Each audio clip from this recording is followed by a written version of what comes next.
Core materials. Core materials. Domains. The Daggerheart core set includes 9 domain decks, each comprising a collection of cards granting features or special abilities expressing a particular theme. The 9 domains are Arcana. Arcana is the domain of innate and instinctual magic.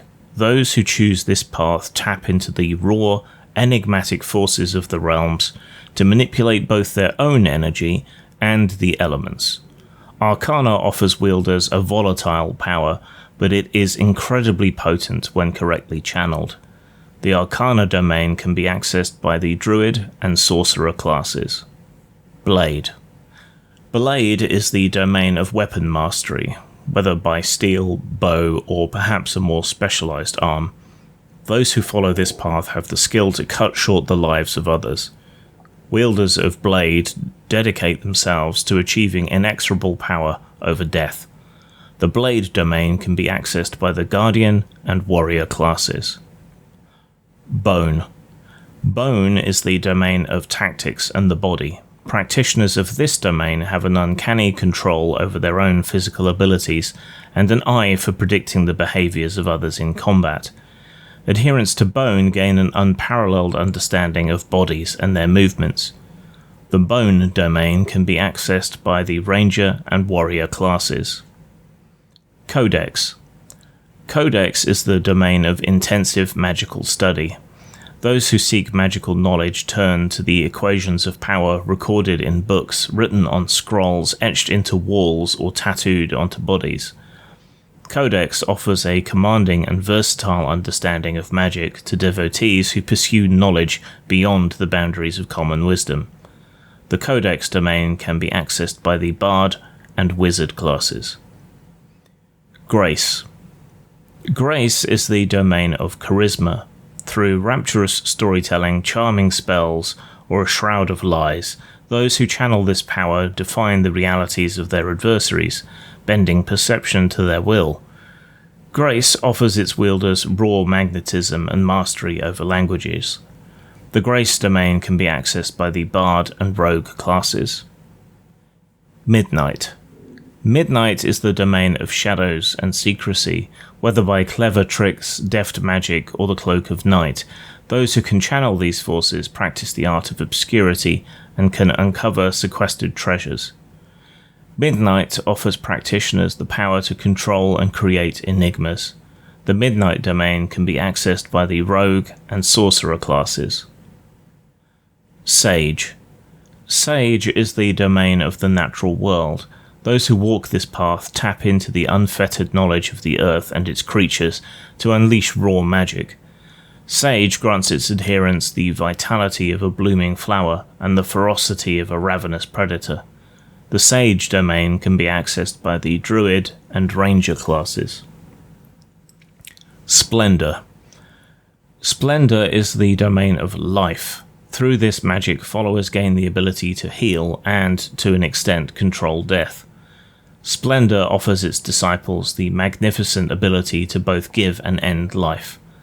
The Splendor domain can be accessed by the Seraph and Wizard classes. Valor.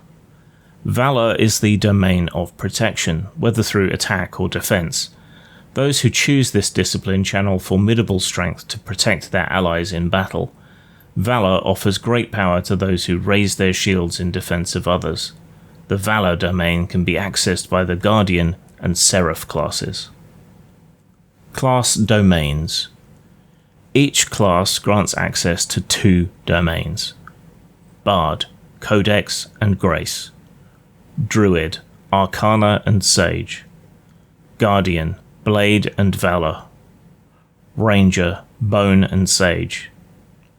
Rogue, Grace and Midnight. Seraph, Splendor and Valor. Sorcerer, Arcana and Midnight. Warrior, Blade and Bone. Wizard, Codex and Splendor. PCs acquire 2 first-level domain cards at character creation, and an additional domain card at or below their level each time that they level up. Domain cards. Each domain card provides one or more features your PC could utilize during their adventures. Some domain cards provide moves you can make, such as a unique attack or a spell. Others offer passive effects, new downtime or social encounter abilities, or one-time benefits. Domain card anatomy.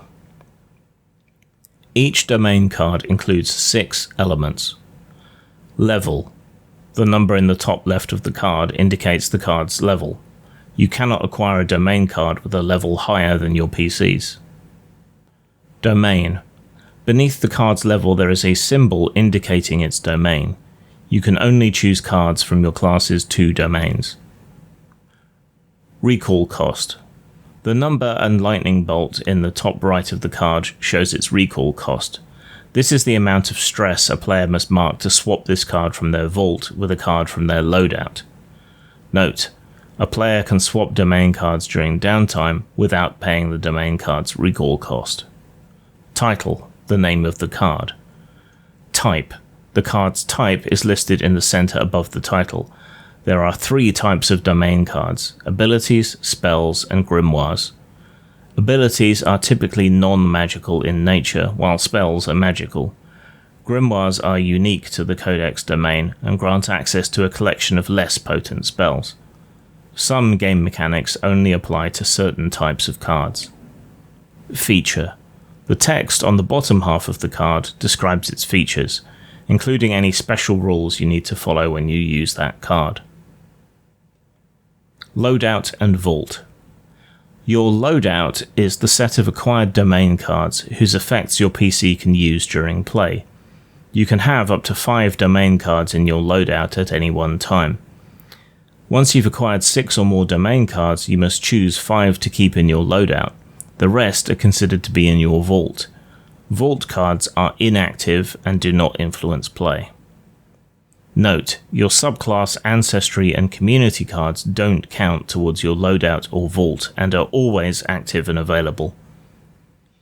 At the start of a rest, before using downtime moves, you can freely move cards between your loadout and your vault, so long as your loadout doesn't exceed its 5-card maximum.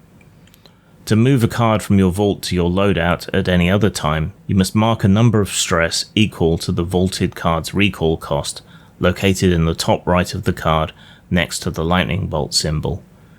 If your loadout is already full, you must also move a card from your loadout to your vault to make space, though you can do this at no cost.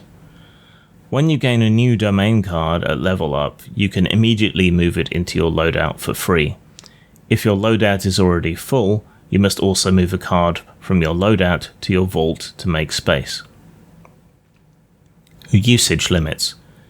If a domain card restricts how often it can be used, you can track such limits with whatever method you prefer, such as turning the card sideways, flipping it face down, or using tokens. Note, if an effect or ability gives you a number of uses equal to a trait with a modifier of +0 or less, it grants you 0 uses.